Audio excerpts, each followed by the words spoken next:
साहु शरण पवजा पांच पद परमेशिका सब साहुनम दरवजा दर्शन मंगली प्रोतम वंदन मंगली प्रोतम शरणामंगली गौतम शरणामंगली गौतम सत्संग है उत्तम सर्वोत्तम साहु शरण कवचा पांच पद परमेशिका सब साहुनम दरवजा पांच पद परमेशिका सब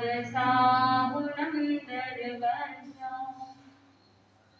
राकेश के विजेता मोक्ष मार्ग के प्रतिपादक चरण तीर्थंकर श्रमण भगवान महावीर स्वामी के चरणों में कोटि कोटि वंदन करते हुए एक भवावतारी चर्चा चक्रवर्ती विष्णु प्रतिज्ञाधारी अखंड बाली ब्रह्मचारी आचार्य सम्राट पूज्य श्री जयमती महाराज साहब के चरणों में कोटि कोटि वंदन करते हुए उन्हीं के 11वें पट्टीधर आचार्य सम्राट पूज्य श्री सुखचंद जी महाराज साहब के चरणों में कोटि कोटि वंदन। जय गच्छाधिपति व्याख्यान वाचस्पति उग्र विहारी वचन सिद्ध साधक 12वें पट्टीधर आचार्य प्रवृषि पार्षद जी महाराज साहब गौर तपस्वी उपाध्याय प्रवृषि गुणवंत जी महाराज साहब मेरा नमस्कार के आया हूँ मम जीवन उद्धारक परम पूज्य गुरुदेव डॉक्टर श्री पदम चंद्र जी महाराज साहब के चरणों में कोटि कोटि वंदन करते हुए सभी गुरु भगवंतों के चरणों में वंदन करते हैं। गुरुदेव श्री की आज्ञा से आत्मबंधुओं अनंत अनंत ज्ञानी सर्वज्ञ सर्वदर्शी तीर्थंकर प्रभु महावीर स्वामी जिन्होंने संसार के भव्य प्राणियों को जीववाणी के माध्यम से बोध दिया। आत्मबंधुओं एक तरफ कुछ लोग कहते हैं कि जो निर्धनी होता है जिसके पास धन नहीं होता है वो बहुत दुखी होता है। कहा जाता है निर्धनस्य कुतो सुखम यानी निर्धनी कहाँ सुख है वो सुखी कहाँ से हुआ क्योंकि जो निर्धन होता है उसके पास खाने के लिए रोटी नहीं और जहां पर रोटी का अभाव हो वो सुखी कैसे हो सकता है। आत्मबंधुओं और ऐसा भी कहा जा सकता है कि जो धनी होता है उस धनी के जीवन में भी सुख कहाँ। लोगों को लगता है कि जिसके पास खाने के लिए रोटी नहीं पहनने के लिए वस्त्र नहीं कपड़े नहीं रहने के लिए आवास नहीं घर नहीं तो वो क्या है निर्धनी है वो दुखी है। निर्धनी जो व्यक्ति होता है उसके तो बेसिक नेसेसिटीज नहीं होने के कारण से वो दुखी हो जाता है लेकिन जो धनी होता है उसके तो 100 दुख है। इसीलिए चिंतन करने का विषय है कि निर्धनी भी दुखी है धनी भी दुखी है तो फिर सुखी कौन। आत्मबंधुओं पूज्य गुरुदेव डॉक्टर श्री पदम चंद्र जी महाराज साहब के मुखारबिंद से एक कथा प्रसंग सुना था जो अभी याद आ रहा है। एक गांव के अंदर 4 मित्र थे बहुत ही घनिष्ठ मित्रता कि दोनों के अंदर इतनी फ्रेंडशिप थी इतनी मित्रता थी कि कभी जीवन के अंदर कहीं भी कोई बहसबाजी भी नहीं और लड़ाई झगड़े तो दूर की बात है कभी जीवन के अंदर नोक झोंक भी नहीं हुई। इतनी घनिष्ठ मित्रता इतनी गहरी मित्रता। चारों ने विचार किया कि धन कमाने के लिए कहीं जाना पड़ेगा क्योंकि जब तक धन नहीं तो सुख के साधन इकट्ठे हो नहीं सकते इसलिए क्या करें हम धन कमाने के लिए जाए। उस जमाने के अंदर चल करके जाते थे तो चलते चलते शाम हो गई रात्रि का समय। अब चारों अगर रात्रि के समय में जंगल के अंदर पेड़ के नीचे विश्राम करे तो रखवाली कौन करे। तो अब चारों ने मंत्रणा की चारों ने एक दूसरे के साथ विचार विमर्श किया और विचार विमर्श करने के बाद एक नतीजे पर पहुंचे कि अब एक एक प्रहर का कौन क्या करेगा एक एक व्यक्ति पहरा देगा। 4 व्यक्ति है और रात्रि के कितने प्रहर 4 प्रहर तो एक एक व्यक्ति एक एक प्रहर तक पहरा देगा और बाकी के 3 व्यक्ति क्या करेंगे कम से कम बाकी के 3 प्रहर आराम से सो पाएंगे। इस तरह से नींद भी हो जाएगी रखवाली भी हो जाएगी। अब रात्रि का पहला पहले प्रहर में पहला व्यक्ति, पहला मित्र पहरा दे रहा है और रात्रि की अंधेरी रात है और पत्तों की खनखनाहट की आवाज आ रही है, झुरमुट के अंदर ऐसी आवाजें आ रही है, बिजली की कड़कड़ाहट की आवाज आ रही है। वो पहला व्यक्ति बहुत भयभीत हो जाता है। आप होते तो क्या करते? रात्रि का सघन अंधकार और रात्रि के अंधेरे में अगर झुरमुट से पत्तों की आवाज आए और आप अपने घर के अंदर ही सो रहे हैं मान लो, और खिड़की से अगर ठंडी ठंडी हवाएं आ रही है, जोर जोर से हवाएं जब चलती है और पेड़ के पत्तों की झुरमुट की आवाज से अगर आए, साए साए करके आवाज आती है, तो आप सो पाते हैं क्या? नहीं सो पाते। बाकी के 3 मित्र तो सो रहे हैं, लेकिन जो पहरा दे रहा है उसे बहुत भय लगा। आत्मबंधु ज्ञानी जन कहते हैं कि हर एक जीवात्मा इस 84 लाख जीव योनि के अंदर 24 घंटों के अंदर जीव हमेशा क्या रहता है? भयभीत रहता है। और जब व्यक्ति भयभीत रहता है तो ऑटोमेटिकली आंखें बंद हो जाती है, और जब आंखें बंद होती है तो लगता है कि मुझे कुछ नहीं दिख रहा है, इसीलिए अंदर ही अंदर भय को दूर करने की कोशिश करता है। आत्मबंधुओं, भगवान महावीर स्वामी कहते हैं कि जब तक अज्ञानता की चक्षु खुले रहेंगे तब तक जीव को भय लगेगा, और जैसे ही अज्ञानता के चक्षु बंद हो जाएंगे तो भय भी क्या हो जाएगा? मिट जाएगा। इसीलिए ज्ञानी जन ने कहा कि अज्ञानता के चक्षु को बंद कर देना और ज्ञान के चक्षु को खोल देना। अगर ज्ञान रूपी आंखें खुल गई तो फिर चाहे आंखें बंद हो या चाहे आंखें खुली हो, जीवन में कभी भी भय नहीं लगेगा। अगर सदा काल के लिए, हमेशा हमेशा के लिए भी अगर आंखें बंद हो जाए, मृत्यु भी प्राप्त हो जाए, फिर भी इस जीवात्मा को कभी भी भय नहीं लगेगा, वो मृत्यु को भी महोत्सव बना देगा। आत्मबंधुओं, उधर जंगल के अंदर झुरमुट के अंदर आवाजें आ रही है और पहला मित्र पहरा दे रहा है, और जैसे तैसे शरीर को सिकुड़ा के रखा है और आंखों को बंद करके जैसे तैसे एक प्रहर को व्यतीत किया। जैसे ही एक प्रहर समाप्त हुआ, उसने फटाक से दूसरे मित्र को उठाया और स्वयं जाकर के क्या कर जाता है? सो जाता है। उसने सोचा आंखें बंद कर लूंगा और सो जाऊंगा तो बाकी ये जो भय लग रहा है उससे मुक्त हो पाऊंगा। आत्मबंधुओं, धन कमाने के लिए जा रहे थे और बीच में जंगल के अंदर ऐसी परिस्थिति बनी, दूसरा मित्र जब उठता है उस समय तो वातावरण शांत रहता है, और उस समय जैसे ही उठ करके पहरा देना प्रारंभ किया, थोड़ी ही देर के अंदर वापस पत्तों की खनखनाहट की आवाज आती है, बिजली की कड़कड़ाहट की आवाज आती है, भयानक वातावरण बना हुआ है। दूसरा मित्र भी डर जाता है, क्या करो क्या नहीं करो। जैसे जैसे दूसरा प्रहर भी व्यतीत हुआ और तुरंत ही तीसरा मित्र को उठाया और कहा कि भाई अब तुम्हारी बारी है, तुम तो पहरा दे दो, मैं तो क्या कर रहा हूँ? सोने जा रहा। अब तीसरा मित्र जैसे ही उठा, सेम वातावरण, इतना भयंकर वातावरण बना हुआ है और अलग अलग तरह तरह की आवाजें आ रही है। और उस समय ज्ञानी जन कहते हैं कि जब भीतर से ज्ञान होगा तब जीव को भय जब क्यों नहीं लगता है, क्योंकि साधक यही चिंतन करता है कि अगर मैंने कोई गलती नहीं की है, मेरे जीवन में कभी कोई पाप नहीं किया है, तो मुझे डरने की जरूरत नहीं है। चाहे 10 आ जाए 20 आ जाए, उनसे मैं अकेला ही क्या कर लूंगा? निपट लूंगा। लेकिन तीसरा मित्र भी ज्यादा कुछ जानकार नहीं था, वो भय के अंदर रहते हुए चौथा प्रहर अभी तक प्रारंभ नहीं हुआ, उससे पहले ही उसे क्या कर देता है? उठा देता है कि भाई मुझे तो बहुत डर लग रहा है, मेरी जगह पे तुम क्या कर दो, थोड़ा सा एक्स्ट्रा पहरा दे दो, मैं तो सोने जा रहा हूँ। वो चौथा मित्र बहुत बुद्धिमान के साथ साथ धैर्यवान भी था, उसके अंदर इतनी धीरता थी, पेशेंस था कि वो हर परिस्थिति को समझ करके डट करके सामना करने वालों में से था। जैसे ही चौथा प्रहर प्रारंभ हुआ, चौथा मित्र पहरा दे रहा है, पत्तों की खनखनाहट की आवाज आ रही है, मानो कि जिस पेड़ के नीचे सो रहे थे सभी मित्र और वो चौथा मित्र बैठा है, ऊपर पेड़ से भयंकर आवाज आई, आऊं या जाऊं। अब रात्रि का समय है, पूरा जंगल सुनसान पड़ा है और वहां ऊपर से आवाजें आ रही है, आऊं या जाऊं। तो उस समय वो चौथा मित्र भयभीत नहीं हुआ, उसने सोचा कि कौन हो तुम। उस समय जोर से पूछ लिया, अरे तुम ऐसा पूछ रहे हो, आऊं या जाऊं, लेकिन पहले बोलो तो सही कि तुम कौन हो और क्या करने वाले हो। उस समय ऊपर पेड़ से आवाज आई, सोच लो मैं अनर्थ का मूल हूं। उस समय चौथे मित्र ने सोचना विचारना चालू किया, क्या करूं, आने दो या जाने दो। उस समय वो ऊपर से आवाज आती है, वापस बार बार बोलता है, आऊं या जाऊं। उस समय वो चौथा मित्र कहता है, अरे कुछ बात नहीं, आजा। और जैसे ही कहा आजा, उस समय सरर करके ऊपर से एक पुतला नीचे गिर जाता है।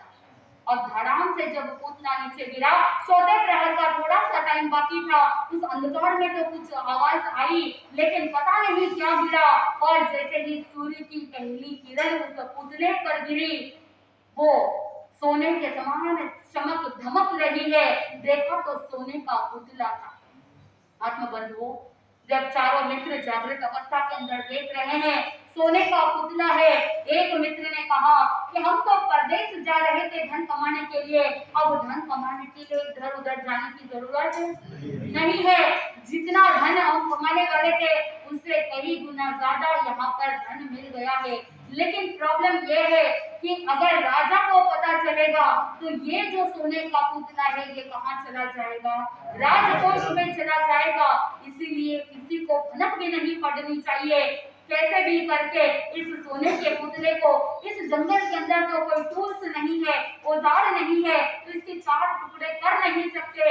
इसीलिए एक काम करते हैं, जो चौथा मित्र बुद्धिमान था उसने सोचा कि इस पुतले को अगर हम अपने गांव में लेके जाएंगे, वहां जाने के बाद सारी व्यवस्था मिल जाएगी, सारी सुविधा मिल जाएगी, तो हम क्या कर सकते हैं, इसका चार हिस्सा करके आपस में बांट लेंगे। क्योंकि पहले से ही कामचोर थे, निकम्मे थे, धन कमाने कौन जाएगा, इतनी मेहनत कौन करेगा। सहेज में क्या मिल रहा है, सोना मिल रहा है, फिर कौन छोड़ने वाला है। तो चौथे मित्र ने इधर उधर जंगल में देखा, चार लकड़ियां लाई और चार लकड़ियां ला करके वहां पर एक सीढ़ी तैयार कर दी। सीढ़ी तैयार करने के बाद उसके ऊपर उस पुतले को लेटा दिया और खुद की जो चादर थी उस चादर को भी उसके ऊपर उड़ा दी और उससे अच्छे से रस्सी से बांध दी और किसी को दिखे नहीं, वैसे ही लेकर के रवाना हुए। चार मित्र थे और चार कंधा देने के लिए तैयार थे। चारों ने उठाया और गांव के नजदीक जब पहुंचे तो जोर जोर से बोलने लगे, राम नाम सत्य है, आगे जाना सत्य है। जोर जोर से बोलते गए और गांव में पहुंचे। जैसे ही गांव में पहुंचे उतने में ही वहां पर एक सुनार दिख गया। सामने एक स्वर्णकार सुनार वहां पर अपने घर के अंदर बैठा है, बैठ करके अपना हथौड़ा मार रहा है, सोने की कुछ कारीगरी कर रहा था। और अचानक से थोड़ी सी तेज हवा आई और जैसे ही हवा आई तो थोड़ी सी चादर उठ गई। अब स्वर्णकार को तो सोने की परख तो रहेगी ही। जैसे ही थोड़ा सा चादर हटा और वहां पर सूर्य के किरण पड़ते ही पीला पीला स्वर्ण नजर आ गया।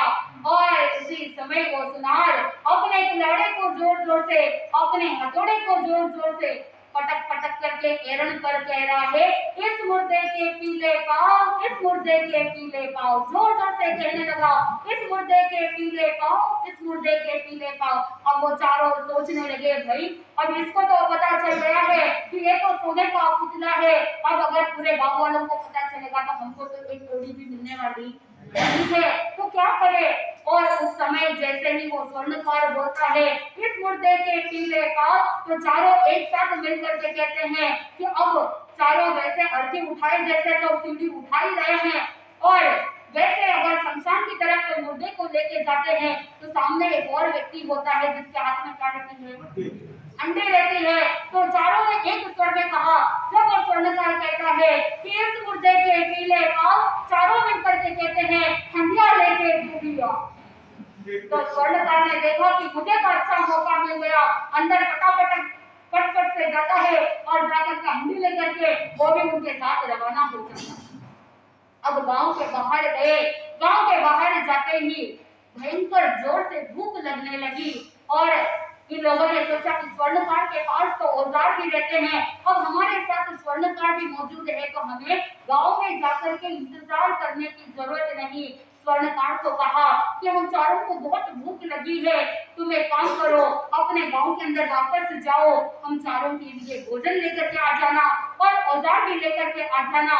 और उसी समय विचार विमर्श करते हुए बताया गया कि पहले तो 4 हिस्से करने वाले थे इस पुतले के, लेकिन अब कितने हिस्से करेंगे?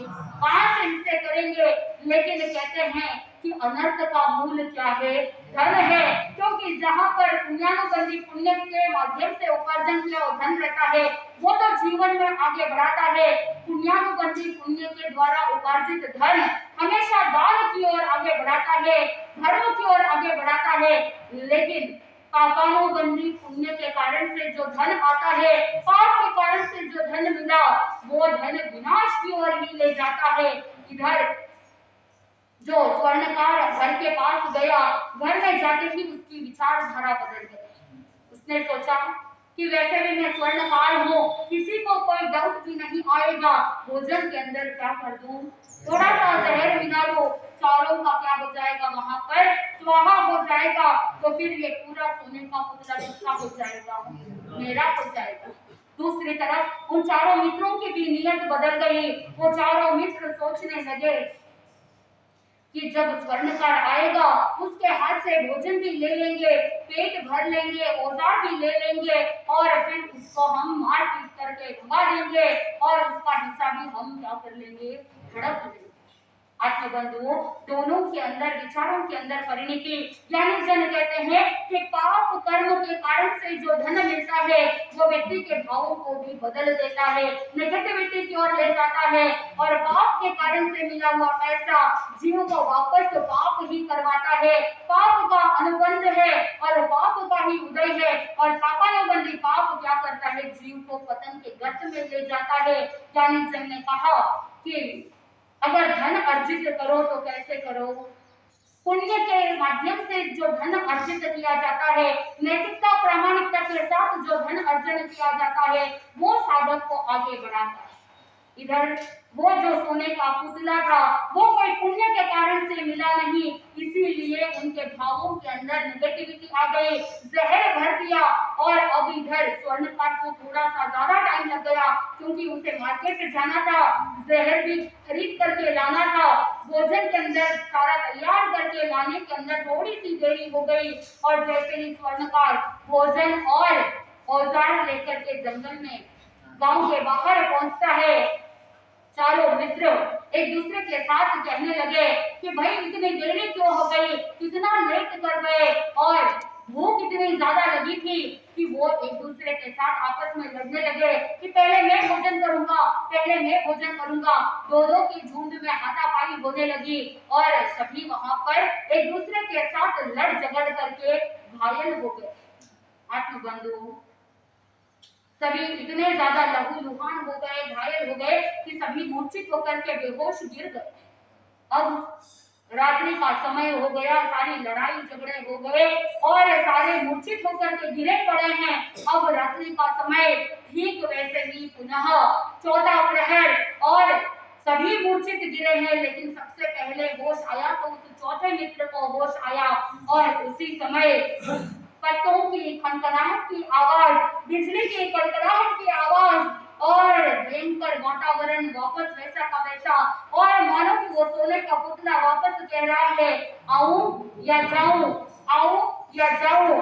उस समय वो चौथा मित्र सोचता है कि देखो इसने पहले ही कहा था कि मैं तो अनर्थ का मूल हूँ, मैं तो अनर्थ ही कराने वाला हूँ और धन जो है वो अनर्थ का मूल है। तो आज दिन तक हम चारों मित्रों ने कभी एक दूसरे के साथ नोकझोंक नहीं की, कभी एक दूसरे के साथ लड़ाई नहीं की और आज इतनी हाथापाई हो गई कि सभी लहूलुहान होकर के बेहोश पड़े हैं। और उसी समय न किसी से कोई मंत्रणा करी, न किसी से कुछ पूछा, उसने यही चिंतन किया आने के लिए भी मैंने ही कहा था तो जाने के लिए भी मैं ही कहूंगा। और उसी समय वो कह देता है नहीं तुम चले जाओ और सरल करके वो वापस पेड़ के ऊपर चढ़ जाता है। आत्मबंधुओं, जिस समय बाकी सभी को होश आता है, देखा सोने का पुतला नहीं है, और उसी समय जब वो सोने का पुतला चला गया, यानी पाप का जो निमित्त था वो निमित्त भी चला गया, तो वापस एक दूसरे के प्रति प्रेम की भावना हुई और आपस में एक दूसरे से क्षमा याचना की, और साथ में ये चिंतन कर लिया कि अब जब आगे धन कमाएंगे तो न्याय नीति के साथ, प्रामाणिकता के साथ धन कमाएंगे। और जैसे जैसे वो चारों मित्रों को बराबर से होश आया, बॉडी को बैलेंस किया, स्वर्णकार ने भी क्षमा मांगी और उसने कहा कि मेरे मन में इस तरह की दुर्भावना आ गई थी कि मैं आप चारों को भोजन में जहर दे दूं और फिर चारों को मार करके उस सोने के पुतले को स्वयं हड़प लूं। इस तरह की नेगेटिव भावना आ गई थी, इसीलिए मुझे भी क्या कर दो, माफ कर दो। बंधु, अब बताइए कि वहां पर वो स्वर्णकार चारों मित्रों को लेकर के जाता है अपने घर और बहुत अतिथि सत्कार की भावना से चारों को शुद्ध भोजन करवाता है, और उसके बाद वो चारों मित्र अपने अपने गंतव्य स्थान तक पहुंच जाते हैं। ज्ञानी जन ने कहा कि जो धनी होता है वो भी दुखी है और जो निर्धनी है वो भी दुखी है, क्योंकि वास्तव के अंदर सच्चा सुख तो वही है जहाँ पर पुण्य उदय में है, और जब पुण्य उदय के कारण से जो धन की प्राप्ति होती है वही साधक को उत्तरोत्तर आगे बढ़ाता है। क्योंकि ज्ञानी जन ने कहा कामे कमाही कमियां खुद कम, यानी कामना ही दुख का कारण है, और जब कामनाएं हट जाती है और ड्यूटी को ड्यूटी समझ करके करते हैं तो वहां पर कोई भी प्रॉब्लम होती नहीं। लेकिन अगर ज्ञानी जन कहते हैं कि ड्यूटी में ड्यूटी ढूंढना शुरू कर देते हैं तो वहां पर लगाव हो जाता है और अट्रैक्शन पैदा हो जाता है, जुड़ाव हो जाता है, ममत्व की भावना हो जाती है, और उसी अटैचमेंट के कारण से ये जीव संसार के अंदर अटैच हुआ पड़ा रहता है, और जब तक संसार से अटैच्ड रहता है तब तक डिटैचमेंट होने वाला नहीं है। इसीलिए ज्ञानी जन ने कहा कि अनर्थ का मूल धन है, लेकिन धन कमाना नहीं चाहिए। क्या करना चाहिए? अगर अनर्थ का मूल धन है तो फिर धन कमाना चाहिए कि नहीं कमाना चाहिए? धन कमाना चाहिए, क्योंकि जीवन यापन करने के लिए, आजीविका चलाने के लिए धन आवश्यक है। लेकिन अहंकार कहते हैं कि धन कमाते समय भी विवेक रखना, और जब तक ज्ञान चक्षु खुले रहेंगे, विवेक नेत्र खुला रहेगा, और विवेक के साथ जो धन अर्जन किया जाता है वो साधक को उत्तरोत्तर आगे बढ़ाता जाएगा। तो आने वाले एक ही दिन बचा है, कल का दिन है, क्या प्रारंभ होने वाला है? पर्युषण महापर्व प्रारंभ होने वाला है। देखते ही देखते पर्युषण सामने आ गए हैं। अब कल धारणा करोगे और परसों से तपस्या चालू करोगे, पचरंगी का तप भी प्रारंभ करोगे, और पचरंगी के नाम लिखाने के लिए भी आप पूरा का पूरा प्रयास करेंगे, क्योंकि यही एक ऐसे 8 दिन है जब आप ज्ञान ध्यान जप तप साधना में तल्लीन रहेंगे, तो आत्मा को और ज्यादा शुद्ध करने के लिए प्रयास करेंगे, तभी ये जीवात्मा उत्तरोत्तर आगे बढ़ती जाएगी। तो आप सबको यही आह्वान किया जा रहा है कि ज्यादा से ज्यादा तप आराधना करें और जप अनुष्ठान भी करते रहे। अनेक कार्यक्रम हम लेकर के आ रहे हैं इन 8 दिनों में, तो ज्यादा से ज्यादा हर कार्यक्रम में, हर गतिविधि में अपना योगदान देने का लक्ष्य रखें। तन मन धन से आप धर्म आराधना करने का लक्ष्य रखेंगे, तभी ये जीवात्मा उत्तरोत्तर आगे बढ़ती जाएगी। तो आप सभी ज्यादा से ज्यादा धर्म आराधना करें, अपनी आत्मा को शुद्ध करें, और इन 8 दिनों में प्रतिदिन प्रतिक्रमण करने का लक्ष्य रखें, क्योंकि 7 दिन तैयारी के लिए है, ताकि हम संवत्सर के दिन शुद्ध भावों के साथ समझ करके उत्कृष्ट भावों के साथ साल भर में किए हुए गलतियों का, साल भर में किए हुए पापों का हम क्षमा याचना करते हैं। तो इसीलिए इन 7 दिनों में भी उत्कृष्टता के साथ प्रतिक्रमण करें, ताकि संवत्सर के दिन हम शुद्ध भावों के साथ अपनी आत्मा को और ज्यादा विशुद्ध कर सकते हैं, आनंद की प्राप्ति कर सकते हैं। इसी मंगल भावना के साथ आनंद ही आनंद बोले श्री जैन धर्म की जय।